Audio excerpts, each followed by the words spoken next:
Oh, well, hello everyone. My name is Victor. Thank you, Piotr, for the very nice introduction. I have the pleasure of doing a workshop on debating Russia, how to debate it, why to debate it. Two disclaimers at the start. One, it's obviously none of the information will be like all-encompassing and on many of the things that'll be a part of this workshop. You could do whole other sessions and hour-long deep dives into particularly historical parts, geopolitical parts, economical parts, you name it. Um, but I'm trying to give just um, an overview of what might be useful to know in a debate about Russia. Um, the second part, obviously, Russia, like things are going on with it that are can be, a little bit emotion upbringingly in the sense of like, especially if you're like connected to some of the geopolitical things going on. And I'm not trying to take any like political position other than to say, invading countries is probably a bad thing. But other than that, I'll try and keep it as fact-based or as interesting as possible. Let's see where we arrive there. But feel free as well throughout the workshop to ask questions at any time. There will be at the end a moment for you to ask questions as well. Um, but yeah, just that's the thing at the start.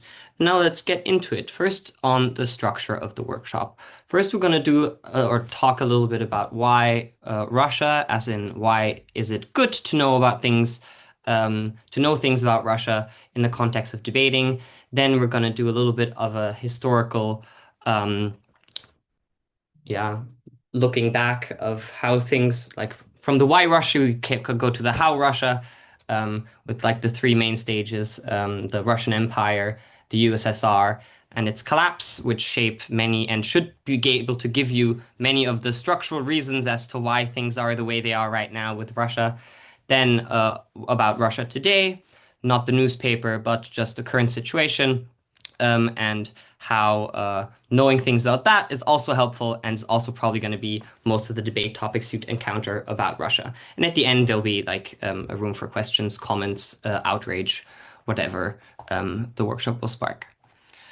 All right, why should we know things about Russia, particularly as a debater? Obviously, Russia is central to most global issues that come up in debates. That is, basically every our debate can be turned into a Russia debate, whether it's about Africa, whether it's about development aid, whether it's about global finance, whether it's about natural resources, energy, green transition, etc. They are a global player, which means they play globally. And if you also want to be a global player and play globally in debates, it helps to know things about it. Because it is such a global player and it comes up a lot, it does mean that the AIV knowledge that is assumed that you have about Russia is relatively high, or it's at least somewhat easy to convince judges that their AIV knowledge should be higher than it might be. So when you say things that are founded in truth or things that sound true enough, as in it is connected to maybe some things that are generally known about Russia, it is you can usually make a compelling case as to why what you're saying right now is not only true, but is also can be assumed to be true, and you're allowed and able to build off of that in terms of debate cases, reasons, or use it as like the foundation for good reasons and arguments. And thirdly, because the history plays a big role, not only for like Europe and many other debates that where like things that are tangentially or directly related to Russia. Um, the historical thing, that's also one of the reasons why we're going to look into that. And also for like the self-conception of Russia today, its history or its version of history is also quite foundational, as in how it shapes Russian society today, its foreign policy now and in the past. Yeah, and the last reason why you should know things about Russia, there's lots of Russia motions that are just very directly Russia motions, as in this house as Putin, this house as Russia, this house or like where the negation is an actor that is assumed to be opposed to Russia. This house is NATO or a NATO debate, a security debate. Basically, many debates are set that directly or indirectly make it a Russia debate. Mm, all right. So on the how modern Russia came about. We're first going to take a little look at the medieval period, how it transitioned to the Russian Empire, how it transitioned to the USSR, and how out of the collapse of the USSR, the Russian successor state came to be. The first one to mention here, that's oftentimes just also named as like the root of Russia today, and the first East Slavic state was Kievan Rus. It was quite a prosperous and wealthy state, one of the most wealthy states in Europe at the time. Um, had Kiev as its capital. Um, it says East Slavic state because obviously there are other Slavic states. We like other Slavic groups are, for example, the Czechs, the Poles, the Slovaks, they're West Slavs. Then we have our Balkan friends, the South Slavs. This was like the first big East Slavic state. Um, it was a pretty big player in Europe at the time. Its main trading partner was the Byzantine Empire. Um, when they started struggling, so did Kievan Rus. And eventually it collapsed to the Mongol invasion and was split up into many different principalities. But this is commonly seen as the first sort of foundational state to many of the modern East Slavic states, and many use this as sort of their origin story and founding story. Um, and This Kievan Rus and its geographical terrain is then also, for example, often used by, let's say, people and politicians to claim why maybe some states should be one state again. Mm, all right. After the collapse of the um, Kievan Rus because of the Mongolian invasion, this is what Europe's looked like in like the 13th to 15th century. The reason why I included Europe there is because at the time, and for most of, or at least from the start of that period, Russian history and European history is just very ingrained into one another and just very intertwined as well. So here you have the golden. I don't. Can you see my mouse? I hope so. If not, at the far right, you see the Golden Horde. That's like a remnant of the Mongolian Empire, and then you have a bunch of East Slavic principalities. The most powerful of which was the Duchy of or the Principality of Moscow, also called Muscovy. Um, they were initially like subject to the Mongolians and paid tribute, and were allowed to slowly collect more and more lands and build out its dominant role in sort of the Eastern Slavic sphere. It's also had relations with other European nations, particularly as it grew more powerful, as you see here in the Baltics and what is today northern Poland and the Kaliningrad enclave. You had two Germanic uh, knights' orders that were there to Christianize the not yet super duper Christian parts of Europe. Um, they were then allied. So what would later become the Prussian Empire and what would later become the Russian Empire, their first sort of touching upon and their first animosities with other actors in the region came from there. You see there the Kingdom of Poland, the Duchy of Lithuania that rule over most of what is, for example, today Ukraine, Belarus, and other parts of Europe then would go on to form the Commonwealth. Um, this is where they then also started taking like the Duchy of Muscovy, the Principality, um, taking sort of those lands back, quote unquote. And over time, they centralized power to eventually form the Tsardom of Russia and later the Russian Empire. Yeah. So the Russian Empire by then the 19th to 20th century had become like a big global player. Their territories spanned over three continents. And were still rather Western oriented, so lots of relations, both in terms of familiar relations, i.e., the who they were like married into in terms of the ruling dynasties, etc. And they also kept expanding and having wars and alliances with other European nations.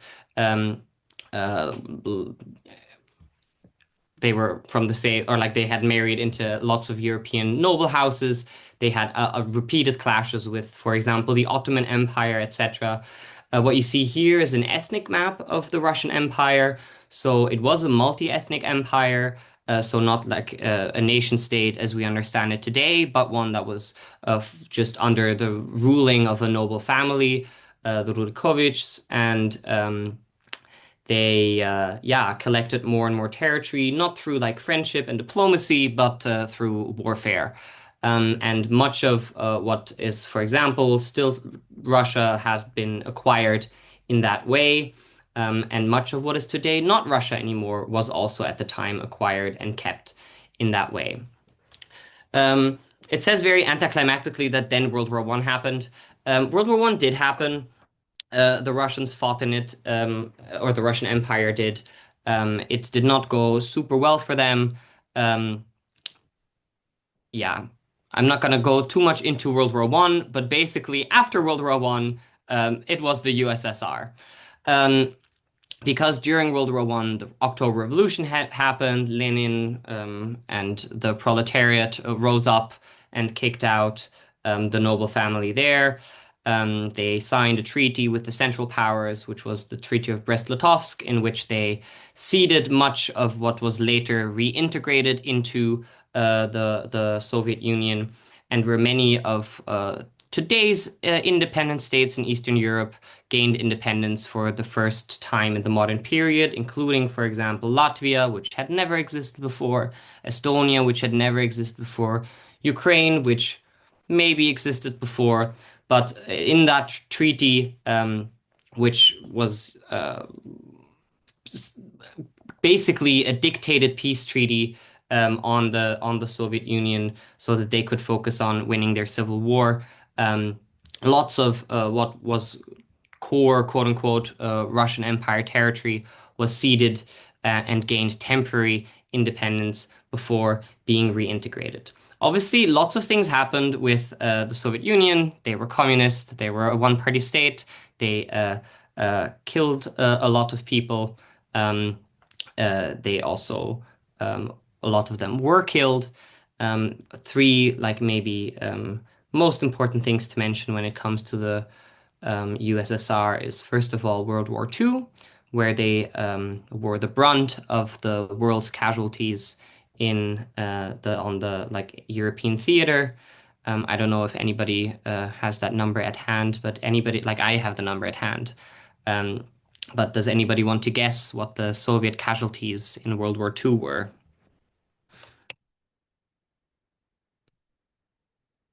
So they were quite substantial because the Nazis in the East fought quite a different war than from how they fought in the West.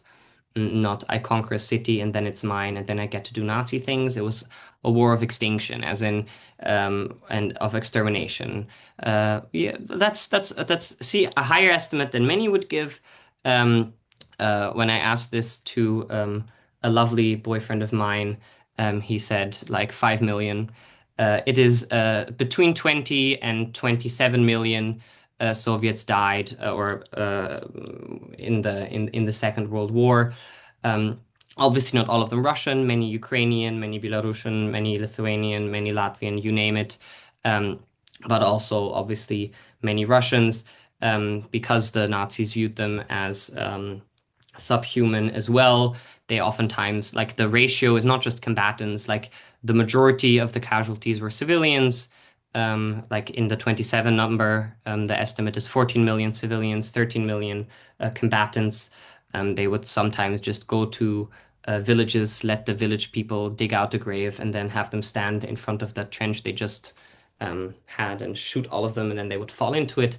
Um, so lots of not positive feelings towards Germany and Europe because of that after World War II.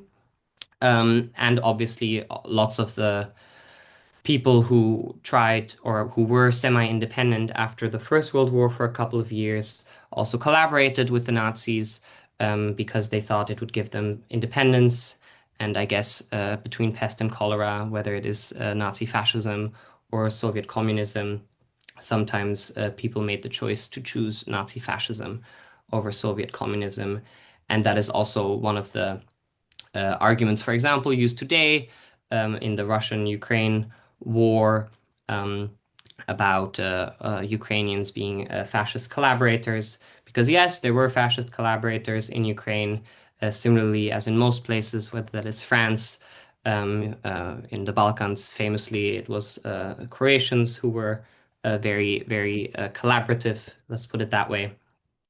But yeah, not a unique phenomenon, but definitely something that did happen.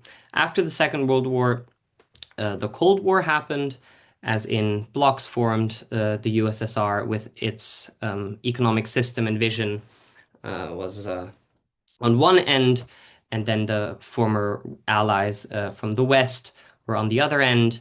Mm, the Warsaw Pact, one maybe takeaway from that, I do want to just stress the Warsaw Pact was also a defensive alliance formed after, 6 years after the foundation of the 6 years after the foundation of NATO. Mm, so, as a reaction to uh, to the founding of NATO, which they obviously didn't see as a purely defensive alliance, but feared an offensive war coming from the West.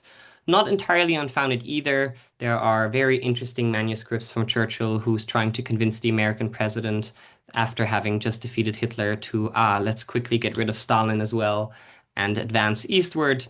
Um, so obviously the Russians knew about this and were not too super hyped about the West at that point either. But all things, I'm not going to say good things, all things come to an end. The USSR also collapsed. Um, yeah, before we get to the collapse of that, I want to just show like an ethnic map of the USSR at the end. What you can see is there's lots of red, which is Russians. Um, then some indigenous peoples in the like eastern part and Asian part of the USSR, and then maybe somewhat more contestedly as to where exactly Ukrainians began, Belarusians began, Lithuanians began, Estonians began, etc. But the reason I put that up there is because the Soviet Union, just like, for example, Yugoslavia, as a multi-ethnic, but I guess ideologically communist, left-wing, all the peoples are the same and we are all friends. Um, or if you want to view it the other way, in a, I guess, proto-colonialist way, they had a lot of resettlement programs, let's call it that, where they wanted to encourage and mix where exactly the ethnic boundaries of maybe clustered different ethnicities and races uh, laid, which is why, for example, they settled ethnic Russians in the Baltics, in Ukraine, in Belarus, in Kazakhstan, etc. And similarly, also encouraged others, sometimes encouraged in the nice way, sometimes forcibly made the move to other parts of the Soviet Empire, of the Soviet Union. Oops. Um, and which obviously is then also a lot of the laid the foundations for many of the difficulties that exist today as to where and who is Russian and to what degree. Yeah. But like the lines and distinctions aren't able to be made out super clearly, not just because of the quality of the map, but because it is just and was just and remains difficult to draw ethnic lines when an empire collapses. Not just a problem with the Soviet Union, this was similarly a problem with the dissolution of the Austro-Hungarian Empire. The Hungarians are upset about it to this day, that so many territories which they consider to be theirs and which they consider to be ethnic Hungarians living in them are not part of Hungary proper today. But yeah, the collapse of the USSR. So the USSR collapsed officially in 1991 after Gorbachev's, who was like the last real chairman of the Communist Party in the Soviet Union, tried for political and economic reform. Maybe the takeaway from there was perestroika y glasnost, so a very like positive vision. We have his book here in this room, like my room. Um, where there was some economic and political liberalization attempted by him, but it was too late and too little. Um, Many of the former Soviet republics, which were at the time like administrative republics, not necessarily designed to be nation states, but in within a Soviet Union, what was deemed to be administratively prudent, that is where sort of the boundaries and borders were drawn, but not necessarily at the time with the notion in mind that these regions and these administrative republics would at some point become um, independent states. Like it was less arbitrary than like British colonial line drawing in Africa and other parts of the world, but it also was not necessarily a thought out process as to where exactly one of the republics begins and one of the republics ends. Um, Many of the problems that Russia has today and that the world has with Russia today are a result of the collapse, and especially of how this collapse happened. It was overall quite a rushed thing, and it collapsed quite quickly. Um, Russia and many of the former Soviet republics at the time, there was a debate, should there be a gradual shift from this sort of communist system to a capitalist system? Poland was, for example, hailed as an example for the shock therapy system. Hungary was hailed as an example for a gradualist system until like the 2010s. They were doing comparatively quite well, both of them. So nobody really won the argument of which was ended up being the better system. The one that ended up happening for Russia was a capitalist shock therapy that meant immediate privatization of much of its national industry, immediate selling off of much of its assets. Um, Obviously, that meant that the people that did have money and power could seize the ability to gain more money and power quite quickly.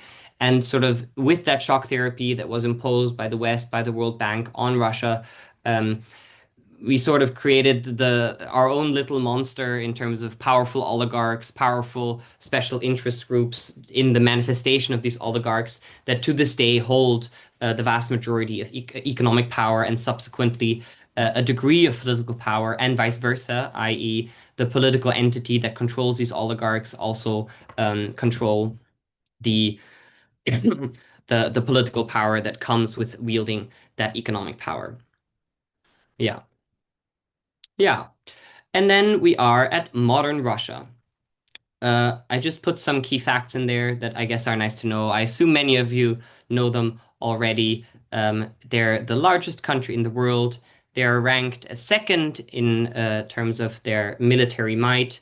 They lost a couple of points after not being able to, win recently, but they're still second right now. They are tied with China for second. Before they were a bit higher up, but still definitely a relevant player in terms of military. Not only because they have their own like proper military, as in the Russian army, its soldiers and its weapons, but also because they control a wide network of proxy soldiers, of mercenaries that allow them to shape security policy and safety policy and military policy far beyond its borders. Um, they also do still have a lot of people left, even though they suffer from very similar demographic problems as much of the developed world. They are currently ranked ninth in terms of population, of about 146 million people living in Russia. Many of them are not Russian, um, but they are Russian citizens or at least inhabitants of Russia. They border a lot of countries, some of which they invaded, some of which they didn't invade.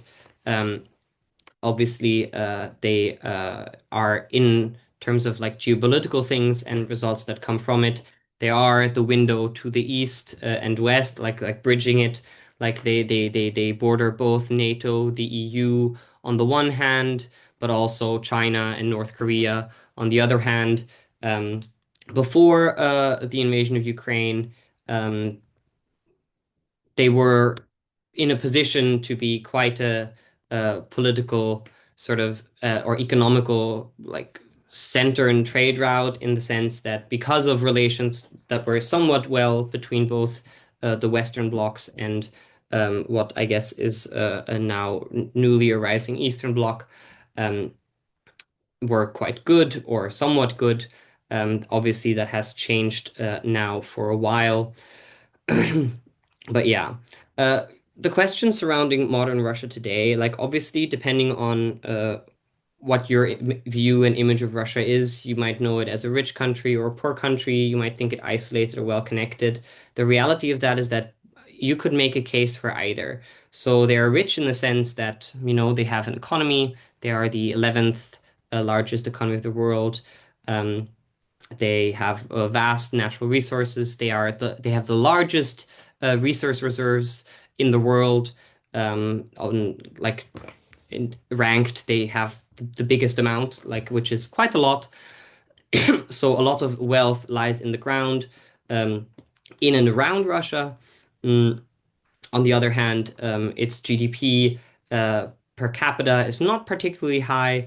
Like I think it's at around 30,000 US dollars per person, which is not super high, but it's also not super low. It's like on par with like some other Eastern European states. Its GDP growth is a lot higher than other European states, for example.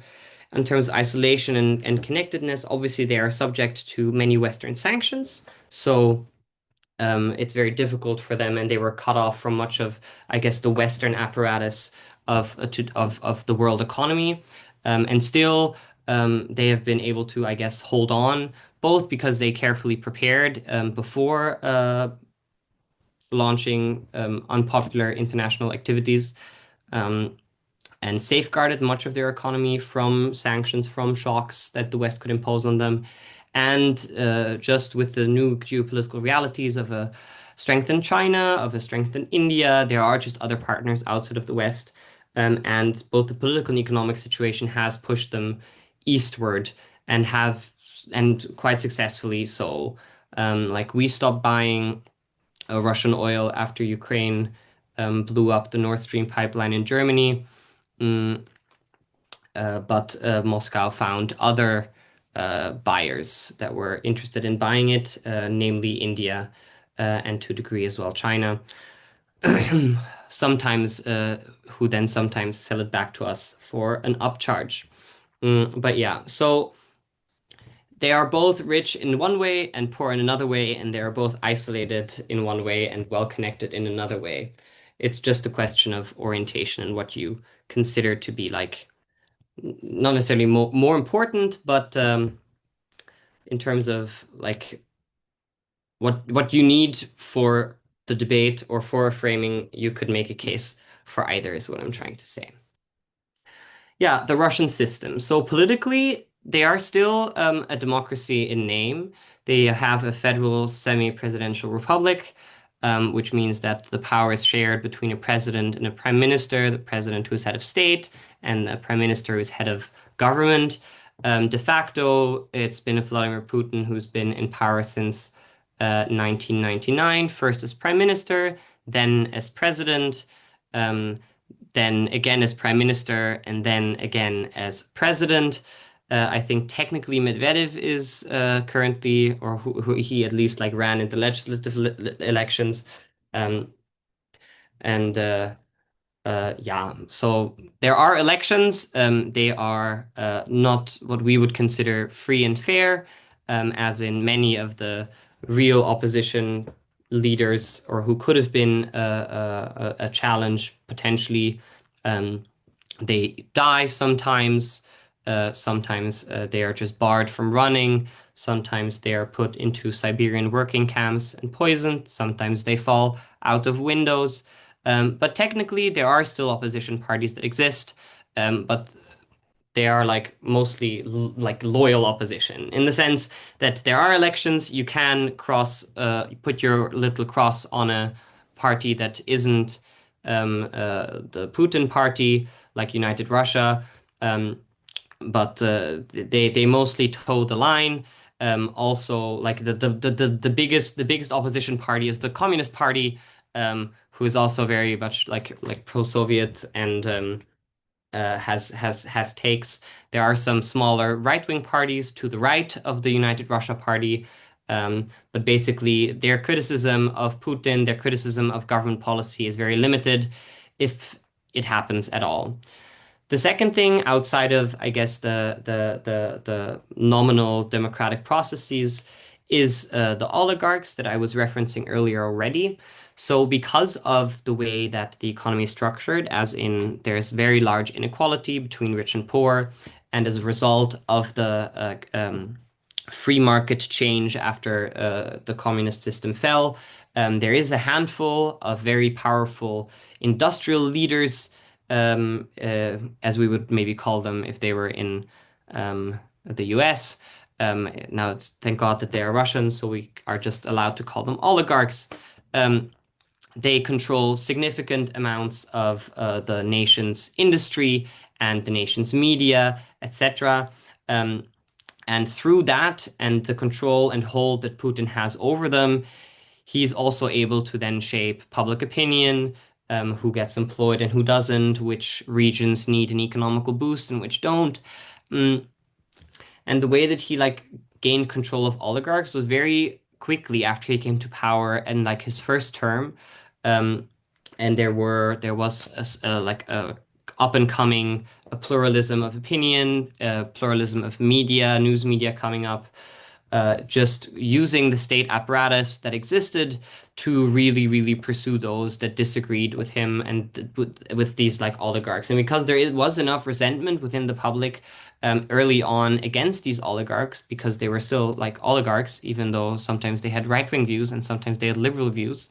Um, a lot of the public credited him with sort of taking control and reining back the oligarchs. But the reining back of the oligarchs has basically been make an example of very few of the oligarchs very publicly and let the others do his bidding, and not really like do redistribution or stop the fact that there are oligarchs or stop the fact that they have a lot of power. It's just that his tackling the oligarchs was making them obedient to him as opposed to their, I guess, profit incentives. Um, yeah, yeah. So much on the oligarchs. Um, there are fewer of them now. Their assets and their especially Western holdings have been frozen, have been taken away. Um, they don't hold necessarily oppositional power a lot, in the sense of if they were to try to be more independent, not toe the Russia line, not toe the Putin line, they would also fall out of windows rather quickly. But technically, they do have a degree of wiggle room and space that exists. They would obviously not go out of their way to criticize the government because they are reliant on them, and it's sort of a very symbiotic, mutually toxic relationship. Um, like if they were boyfriend and girlfriend and we would be friends with them, we would tell them to break up. But it keeps working for them in some way, and their hold on Russian society and Russian politics is quite substantial. On the economy, yeah, I think I'd mentioned some of it before. They are the 11th largest economy in the world, which is not bad. It's also not the best. Mm, their GDP is circa that of like 2 trillion US dollars. What is remarkable is that despite our sanctions and our attempts to sort of destroy their economy and their economic growth, they still, at least in 2023 and 2024, managed to have a GDP growth higher than most of Western Europe of circa 4%. Austria, in comparison, had 0%. Germany had 1%, which, is not a lot.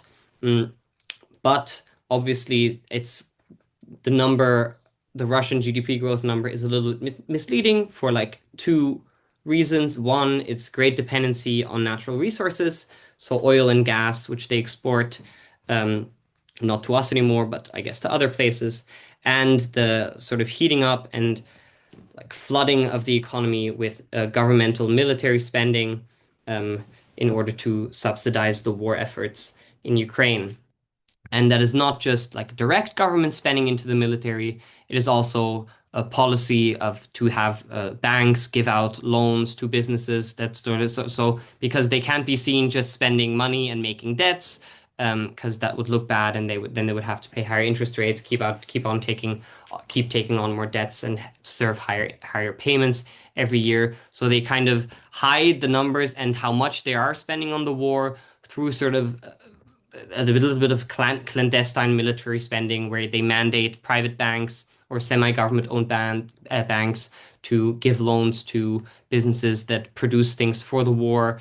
Um, they hide some of their paying soldiers by having them be employed with private mercenaries and having them fight there. So it's assumed that the military spending and the indirect military spending of the Russian government is what is currently holding the Russian economy afloat, which can work for a while, but is unlikely to be like a sustainable like business model as a country. So at some point the economy is like to overheat. At some point the money is going to run out for that, and at some point hiding it is just not going to work anymore. So unless they plan to do more war in the future, or keep this one going for like a longer while, they're going to have to figure out how to shift away from the dependence on like not just the military spending, but in the long haul also oil and natural gas and other natural resources. The sanctions that the West has imposed have obviously not been great, but they seem to have had less effect than we would have hoped, both because of the preparations that Russia had made before taking actions that would maybe, trigger a Western reaction and Western sanctions, but also because the West just no longer has the monopolistic hold over the world economy as it did before. So just because there are other markets now, and they are willing to trade with Russia and to, I guess, be okay with some of these international things going on. mm, it has meant that the impact of our sanctions on Russia has had not the desired effect. And I guess depending on which economic papers you read, might have impacted us more negatively in terms of the inflationary result it has had on Europe, on the result of prices of energy, etc. Mm, yeah, I guess it's all made up for by being on the right side of history, or at least that is the pitch. Yeah. Okay. Um, Another thing that is maybe important to mention when it comes to Russia is NATO. NATO is a big issue for Russia for many reasons. One, they've sort of always seen it as a threat. Both Russia today and the USSR at the time, after the Second World War, which they were allies in, like the Western Allies and the Soviet Union. NATO was formed 4 years after the Second World War ended in Europe, and Russia was obviously not, or the Soviet Union was not included in it. And they were like figuring out, oh, what does this mean? Is this like anti-us? And NATO was like, no, it's just for defense. And Russia was like, well, oh, but defense against who?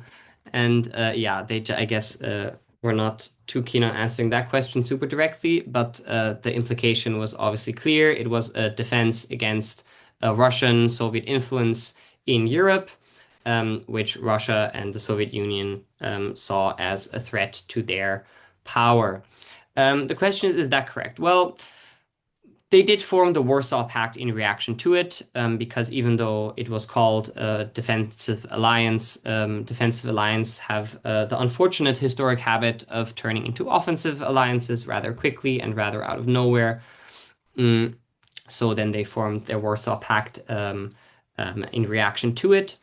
Mm, and tensions along those lines obviously stayed quite high throughout the Cold War, not just along NATO and the Warsaw Pact, but just also the USSR and the US on the respective sides. Threat of nuclear war and nuclear proliferation really shaped the relationship between those two actors. The Cuban Missile Crisis being, I guess, the most heated phase, or one of the most heated phases of it. It was a reaction at the time. Like we know, one of the NATO members is, for example, Turkey. At the time, NATO stationed missiles in Turkey that could have reached Moscow very quickly. And as a reaction, or the USSR thought, oh, we'll we'll do a reverse on you and put some on Cuba. And then the US brought us to the brink of nuclear war because of it, before the USSR um, um, pulled back and did not end up stationing these missiles in Cuba. But just to show the logic of spheres of influence, and whose sphere of influence starts where and what the other is allowed to do there, is a logic that has persisted from those Cold War eras in some minds. And after the collapse of the USSR, um, NATO was part of the talks as to, well, what happens now that all these other states now exist, are independent. Famously, one of the big issues of contention in today's debate and with the NATO expansion eastward was the not 1 inch eastwards that was supposedly promised to Gorbachev um, in the talks about East German and West German reunification, which did end up happening. NATO and the US say, oh, we just meant Eastern Germany, that no NATO troops will ever be in Eastern German territory. Um, Russia today insists that obviously they meant no eastward expansion of NATO because we would perceive that as a threat. Um, Obviously, these countries are now sovereign nations, and it is their prerogative to join alliances and not join alliances. Um, I'll say how prudent it is to pursue it um, is subject of debate and subject of many debates in the debate sense, as in whether or not NATO expansion eastward was a good thing, a bad thing. Is also a repeatedly debated topic in competitive debates and BP debates as well. On the promise specifically of not one soldier will like move eastwards, I do think it's probably a bit ridiculous to claim, oh, we just meant Eastern Germany, because who the fuck cares about Eastern Germany when you're in Poland and Latvia? Um, but Gorbachev was also not like in a position to claim all that much and to demand all that much. Like he couldn't, like at the time when this was discussed, the Warsaw Pact was still intact. It hadn't dissolved yet.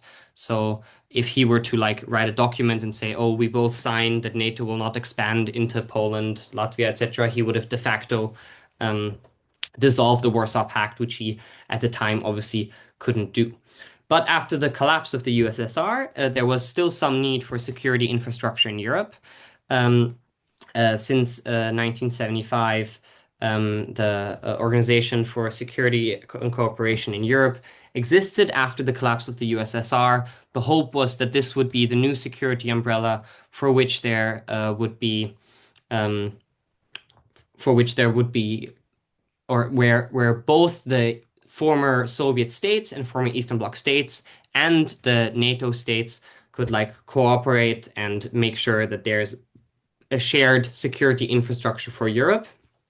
That was, I guess, the hope and initially the plan. However, then quickly undermined with the eastward expansion of NATO, because Russia was just like, well, if we have the Organization for Security and Cooperation, why are we still expanding NATO? And it's like, oh, well, because we want to defend each other, etc. Um, and then Russia was like, oh, okay, well, then can I join? And the US said no. As in, Russia never made a formal application to join NATO, but in a meeting between Bill Clinton and Boris Yeltsin, um, Yeltsin just straight up asked if they can join, and Bill Clinton said he will talk it over with his advisors, but well, we know that Russia is not in NATO, and that didn't happen. But I do think it is quite ironic, looking back. But yeah, so after they weren't allowed to join NATO, or they didn't join NATO, whether it was ever like a realistic prospect, it's probably at the like now difficult to tell. But for the relationships between Russia and NATO, a big turning point was the Yugoslav War. Why? because there the NATO infrastructure and security infrastructure that was built was used in a non-defensive capacity. So in the Yugoslav war, NATO intervened without a UN mandate and started, and I guess the big headline, what made headline at the time, was that German bombers once again over Belgrade, in what is, an illegal thing to do, to just take your bombers and fly them over the capital city of somewhere else and drop bombs there. So at that time, uh, Russia started to get even more uneasy over the question of NATO, the peaceful alliance that keeps creeping closer and closer to our borders, and started more aggressively trying to dissuade countries that are close to what they perceive to be their sphere of influence, or at least more like descriptively their direct neighborhood, from joining them. Some more successfully so, some less successfully so. Obviously, the Baltic states have joined by now in reaction to the war in Ukraine. Finland and Sweden have also joined. Poland has joined. Basically, only Ukraine, Moldova, and Belarus in Europe, on the European frontier, or what would be the Russia, Europe, Russia, EU, Russia, other European borders, aren't in NATO. And they did use the question of NATO membership for Ukraine as one of the questions or one of the reasons why they said they felt threatened and why they said they were like, okay, well, we cannot have the installed Western puppet of the Ukrainian president apply for EU or NATO membership. Yeah. Which brings me to the next thing, Russia and Ukraine, everyone's favorite topic. Obviously, many of the debates, because it is still a hot conflict and because it is still, particularly for European debaters, it is on our continent. We have many of us have either Russian or Ukrainian friends. Um, that is a motion, and motions related to it are regularly going to be set. The relationship between Russia and Ukraine uh, has seen ups and downs. I think we're in like a down now. Um, the start of it, and which came recently more prominent, and yeah, people's minds were brought back to it, was the question of Ukrainian atomic bombs. Why? Because much, or at least a significant share of the Soviet nuclear arsenal was stationed in what was then part of its territory, um, as in Ukraine. And in a Budapest memorandum, Ukraine, quote unquote, agreed to give them up in exchange for its independence, sovereignty, to give them back to Russia. Mm, I've heard a very interesting case about how they shouldn't have done that, and then they would be independent today. Maybe. I think it is a little bit of an interesting argument to make. Like, yes, this Budapest Memorandum was signed, and yes, they did give back their nuclear weapons, but they also had to give it back, as in Russia was considered the legal successor state of the Soviet Union. International law said no new country may acquire nuclear weapons. Um, and the legal opinion at the time was that meant all former Soviet republics that had Soviet nuclear weapons stationed there have to give it to the legal successor state, which was Russia. So I guess in a way, Ukraine could have decided to keep it, but then they would have been in violation of international law, which we're like against most of the time. Um, Still, obviously, an interesting counterfactual to think about, um, but it didn't happen, and they did give them back, um, and now this is what their frontiers look like. Um, yeah, but after they'd given them back, Ukraine was sort of always on a yeah, up and down as to, do we face more westwards? Do we face more eastwards? Remember when I said on the like historical part, the Russian Empire part, the Soviet Union part, um, that the ethnic divisions and the ethnic lines as to where does one identity start, where does the other one end, that isn't too difficult, too easy a question to answer. That similarly applies to Ukraine, as well as the question of, well, the territorial boundaries were also sort of drawn not necessarily with a nation state in mind, but with like an administrative region in mind. Um, so the question of who is ethnically Ukrainian, who is ethnically Russian, was also a relevant political question there for a long time. Um, More so before the Russian invasion than now. Many people there did speak Russian as their native language in Ukraine. The current president campaigned mostly in Russian, that is Zelensky. Um, he, I think, I don't know what that was, but like he either shortly before or shortly after started learning Ukrainian, which is obviously also an East Slavic language, but meaningfully different from Russian in a couple of key ways. I don't speak Ukrainian, I only speak a little bit of Russian, but there's different letters and different grammar. And I guess I'm at a Dutch workshop where we really can't go criticizing about what does and doesn't constitute its separate language because it sounds too similar or not similar enough from another close language.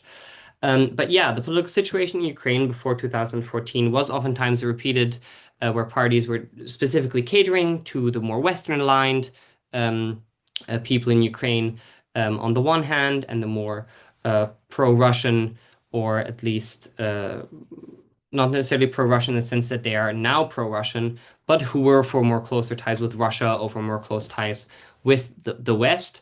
And oftentimes these election results were quite split between them, where sometimes the more Western aligned won elections, some of the more Eastern aligned won elections. Um, the last time that more Eastern aligned won the elections was before 2014. After 2014 and Euromaidan and the protests in Kiev, where let's call them pro-European protesters were against the pro-Russian president and the pro-Russian parliament, where the president did have a majority in parliament, but was chased out of government and resigned um, after severe protests in Ukraine. Um, and obviously, that is like timeline-wise aligned with the annexation of Crimea by Russia, who annexed them in 2014, held a referendum um, in Crimea as to whether or not they want to join Russia over Ukraine, um, which, to no one's surprise, ended in a resounding victory for Russia. Not necessarily because, like, not surprising because one would expect them to vote against it, but more like, in the same way that Austria voted for the Anschluss, when the people are watching over you and one of the options is much bigger and you know how you have to vote. And if you don't want to vote for it, then you're not going to vote. So under occupation, holding an annexation referendum is obviously a little bit of a joke. I'll say that if it had been a free election, um, it's unclear if it had been necessarily a different outcome, probably and definitely a less clear outcome. But Crimea is the part where there was the largest share in terms of Russian-speaking population even before its annexation, and was one of the things that, as I mentioned before, when in terms of administrative region, one had looked less at ethnic boundaries.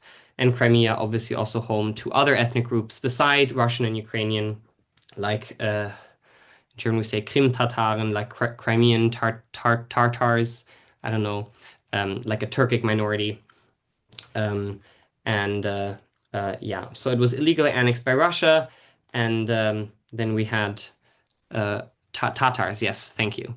Um, and then after the illegal annexation, Ukraine started preparing more directly for what they expected to be a military conflict with Russia.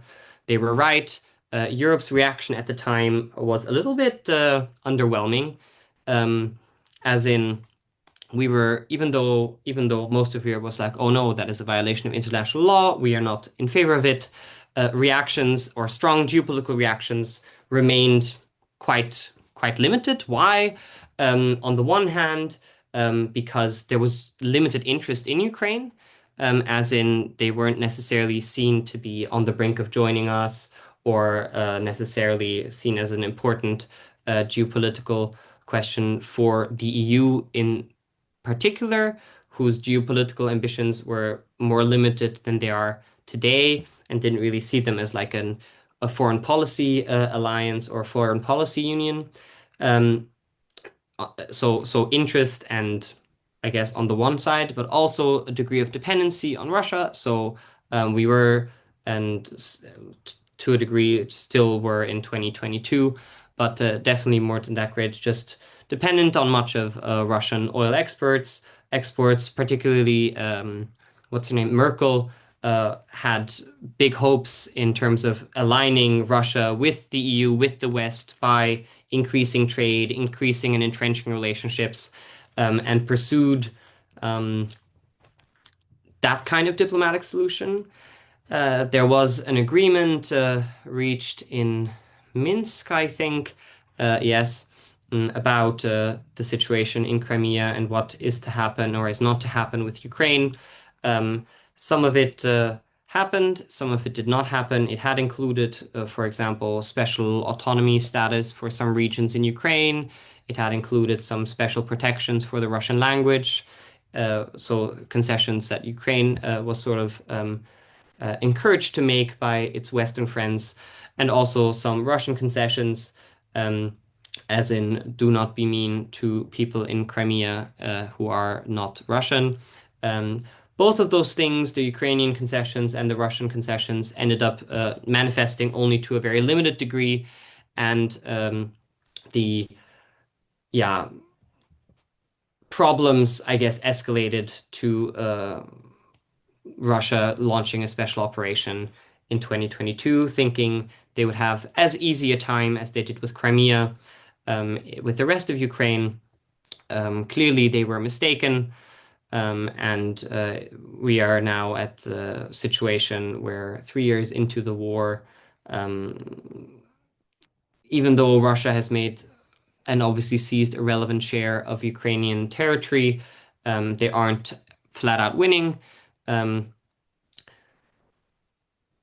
the way it looks now, it is very difficult to tell the way it looks now because a lot depends on NATO and the US, and having a rather erratic president in the White House means that predictions about support for Ukraine, especially because Ukraine is very dependent on Western support for the delivery of weapons and delivery of aid in non-weapons ways, as in direct financial infusions and cash infusions, etc. It means that like the future and outline of the Russia-Ukraine relationship is going to be difficult to predict. Um, but I think it's not a difficult bet to say that it's going to take a while for the relationships not to be considered hostile, even if the hot conflict were to come to an end. Um, Russia has used many of its historical perspective about the region, as in the foundation of the Russian Empire and the Russian people as a people was in Kiev, Ukraine. Is a core territory of what they consider to be the Russian part of the world. Um,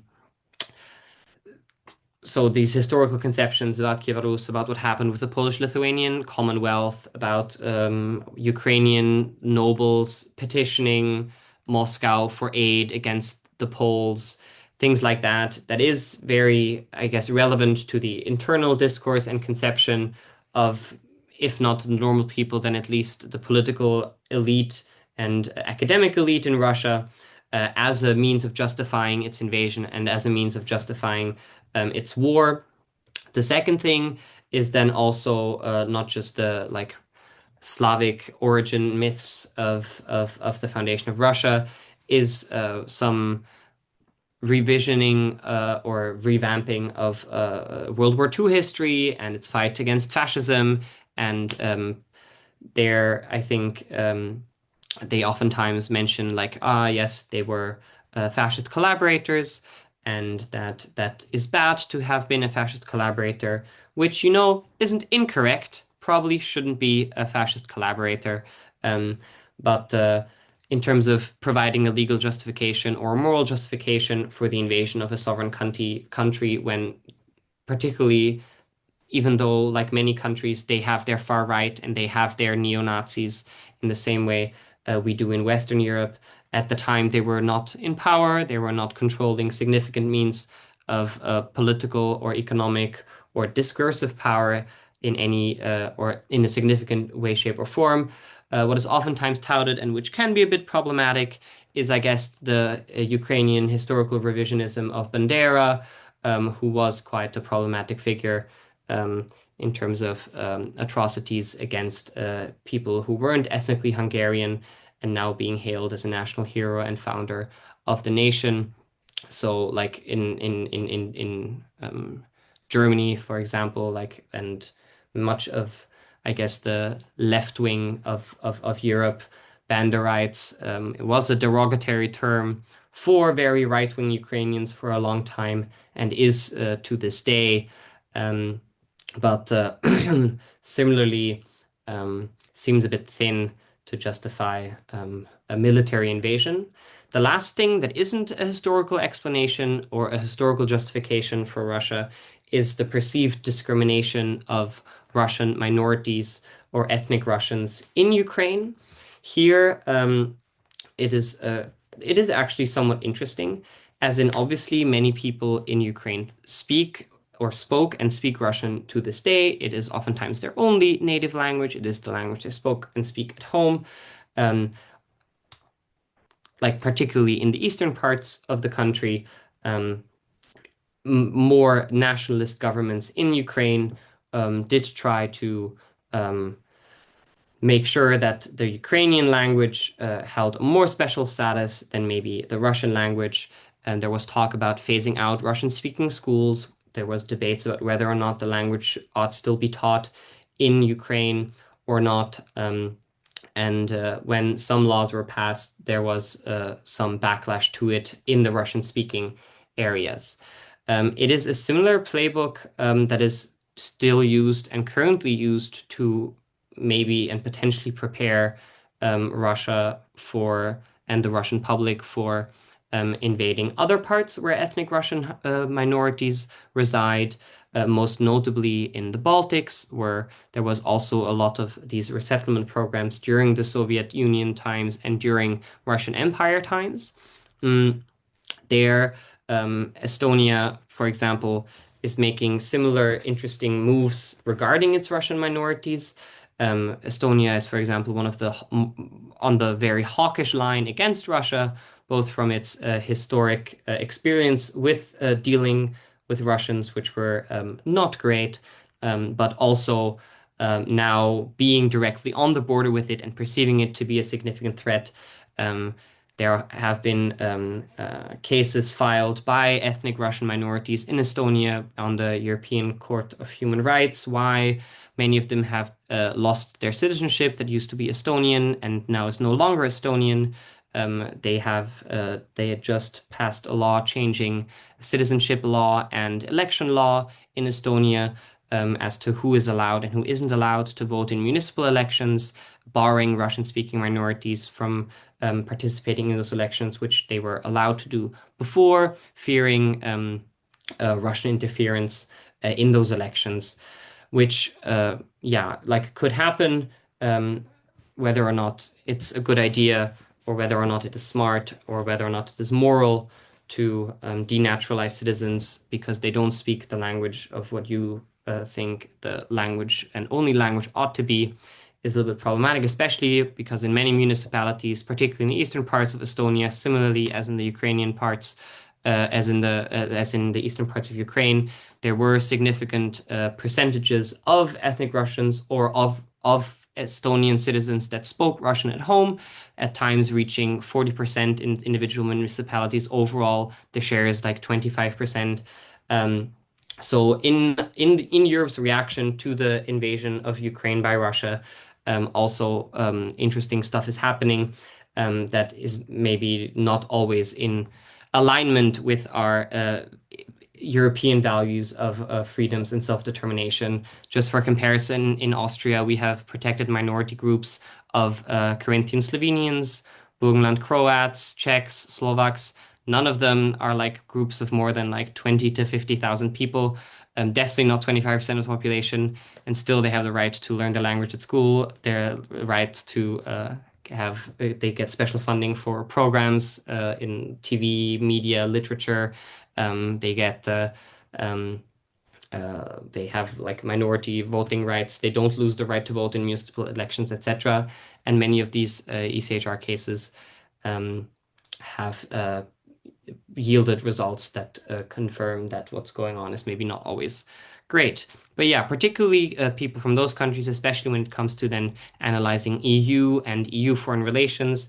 Our current commissioner for foreign relations, I'm blanking on the correct title, but Kaja Kallas, a former um, Estonian prime minister, who is very one of the hawkish people in the European Union and in NATO against Russia, is from there. Many of the like who have historical grievances with Russia are most alarmist in terms of threats faced and the assessment of those threats. That includes Poland, most of the Baltics. Obviously, now that and Finland and Sweden have joined, they have joined the choir as well. On the other side of the spectrum, we have more Russia-friendly actors in the EU as well. That is Hungary, Czechia, and and Slovakia. Orban announced, I think yesterday or today, that he's seeking to form an anti-Ukraine bloc with the two countries I just mentioned. So Czechia, where a populist has just won the election, and Slovakia, where a populist has been in government for a while now. So the EU is split on the question of what to do with Ukraine, not necessarily split 50-50, but at least divided, where a small minority is currently making things somewhat more difficult. Similarly, and that is a good reality check to use for debates, the world is divided on the question. There is no unanimous opinion on whether or not the Ukraine-Russia conflict is one that ought to be cared about, that ought to be condemned. Each year and at every UN session, some country puts in a resolution trying to condemn Russia. Most of the world um, uh, abstains. The only people still voting for it is the West and its allies, like a lot of uh, irrelevant island nations in the periphery of like the US still vote for it. But most of Africa, most of Asia, most of South America, they all abstain. And if they're closely aligned with Russia, they vote against it. That's why we are bearing those sanctions alone. Most of the world is not uh, in the mood to take a moral stance on this question and in trying to isolate Russia with our sanctions and with our not just economic but also political sanctions and political condemnation, the West has used up a lot of its capital in a rather unsuccessful way with the international community. And even though we tried to isolate Russia, we now trying to hit other countries that don't align with us sanctioning Russia with secondary sanctions has caused a lot of turmoil, especially because Russia's heritage as being the Soviet successor state still meant and means that a lot of the diplomatic corps of many developing countries' nations still speak Russian. It is one of the UN languages. Many relationships still exist from those Soviet ties, especially with those that were either in the non-aligned caucus in the Cold War conflict, or that were just left-wing, pro-socialist, pro-communist states that exist to this day. So Russia, even though isolated from us, and we agree all with each other in the EU that we are good and they are bad. Geopolitically, sometimes we are the only voices in that, and that has strained many geopolitical relations we have had. And Russia, in many times, and especially the sort of moral gratitude the West gives itself by taking such a firm stance on this issue and saying anybody who doesn't and who isn't willing to suffer economic hardship to condemn Russia with this moral stance is sort of less than. That's caused a lot of resentment in geopolitical relations regarding the West and the Western approach to these actions, especially because our condemnation has been so selectively applied, where we condemn an illegal invasion in Europe and remain silent, support it, or do it in many other parts of the world, or have it done by our great NATO allies. Yeah. All right. I'll stop at that because sometimes I ramble. Um, but with that, I'll conclude the input session. If anybody has any questions, feel free to ask me. I put like little matryoshkas. So if there's like detailed questions, it can be a small matryoshka. If there's big questions, it can be a big one. Can I ask something? Hmm. So you mentioned earlier on in the workshop that Russia sort of prepared for the sanctions before the sanctions and therefore it didn't hit them that hard. Yeah. Can you give more detail on that? Yeah, so what they did was basically three things. One, they made sure that loans that they were taking out, like most other governments, Russia was to a degree in debt, were not taken out by Western stakeholders and like by Western institutions, meaning that there was no risk of immediate seizure or immediate demanding of repayment in case of that. The second thing that they did is insulate themselves from Western cash flow, as in the system that the West uses for international payments. SWIFT, I think there are alternatives to it, and they prepared them and their companies from on how to use it and with what currencies to make it from. And the last thing, I guess, um, was just to retain ownership of certain key industries that were vital for the surviving of their economy. As in, they placed limits on how much other actors were allowed and able to buy. They pushed out certain other actors that were Western in order for them to be bought up by Russians instead. Meaning that when it came to the question of who is allowed and who isn't allowed to transfer money into Russia and accept money out of Russia, it meant they had easy ways of sort of bypassing that. The last, or the four, boom, it's four things. The last thing, and a way, and another reason why many of the sanctions are ended up being less effective than we wanted it to be, was that they just cultivated bypassing relationships with other satellite states of theirs, which we did not sanction. That is, for example, Kazakhstan, where they many of the things that we are now no longer allowed to ship into Russia, we now magically ship into Kazakhstan, whose demand for certain things has spiked significantly for no particular reason, except for the particular reason being Russia's interest still exists, and they're just buying it under shell corporations or in the name from Kazaki um, businesses and organizations there. Yeah. And the last problem with the sanction, especially early on, there could have been harder sanctions that we could have imposed. But because there was still a relationship of dependency, particularly in the energy and oil sector, like even after the Russian invasion into Ukraine, the we still received a significant amount of gas and natural gas from Russia through pipelines that oftentimes went through Ukraine. Um, but yeah, that's why, for example, when Ukraine blew up the Nord Stream pipeline, that was to sever, I guess, our dependency on on Russian oil and gas. For some reason, half the world pretended that we didn't know who blew it up or that Russia blew it up, which is obviously a ludicrous suggestion. Like to start with, they had been reporting very early on that we knew who it was, that it was a Ukrainian operation. We now know who these people were. The German authorities have requested, like it's a Ukrainian national currently residing in Poland. The German authorities have requested that he be, what's it called? Not deported, but ausgeliefert.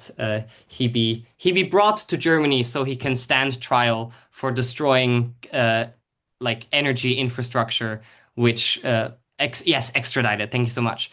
Be extradited to Germany so that he can stand trial for blowing up one of the most expensive and key pieces of German infrastructure, hiking energy prices for not just Germany and our country, but basically half the continent with this one little blowing up.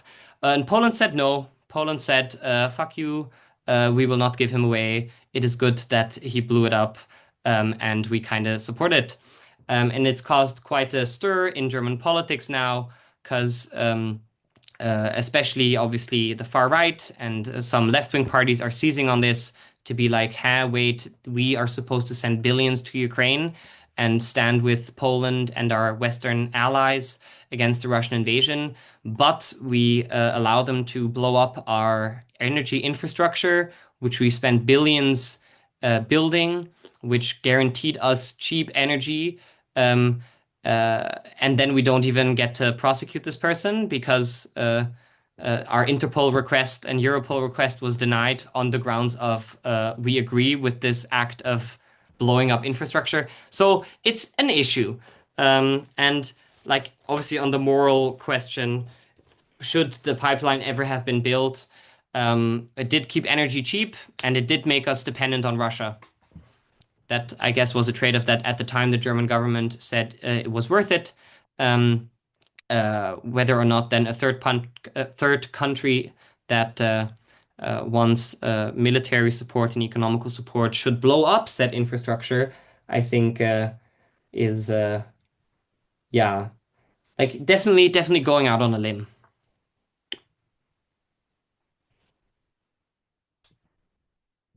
Can I ask a follow-up to this? Yes. You mentioned Swift alternatives, and my not very broad knowledge of specific economics does not know what this looks like. Do you have any intuition or example? Yeah, so the way that it worked was that most of the global transactions are being done with US dollars through Swift.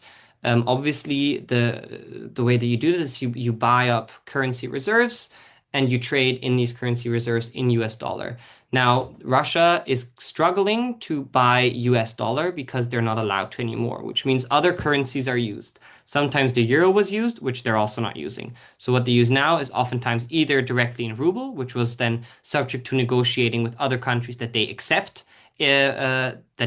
payments in ruble, because that's obviously a bit risky because the ruble fluctuates a lot because of the sanctions, because of depending on how strong oil prices are, like the value of ruble goes up and down, or they use a Chinese currency for those that is, I guess, comparatively more stable and also used by other countries where China has, through its global economic undergoings, through like the Belt and Road Initiative and other things, already established like a network of partners willing to trade in non-USD currencies that aren't affected by sanctions. Yeah, of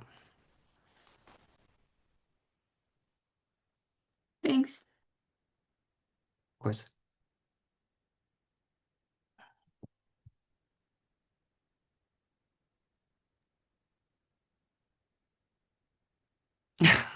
What's the fun fact, Anna? Um, I've been waiting for this the whole workshop.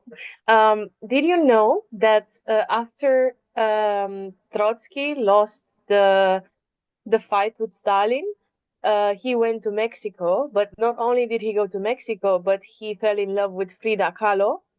And basically, Trotsky was cheating on his wife with Frida Kahlo, and Frida Kahlo was cheating on his husband with Trotsky. And then her husband ratted him out to the Soviets, and then he was killed by a Soviet agent. Oof. Okay. Well, that is tragic. That is tragic. But I guess good for Trotsky. That seems like a good way to go. Um, obviously not like don't cheat, guys. But like if I guess Frida Kahlo, like I don't know. Uh, but yeah, no. Trotsky was also the negotiator for the Treaty of Brest-Litovsk, by the way. Yeah. So big jump. Brest-Litovsk, Frida Kahlo. Yeah. Good guy. Thank you, Victor, for answering all the questions and for giving us the workshop. I think I'll just stop the recording now and then stop.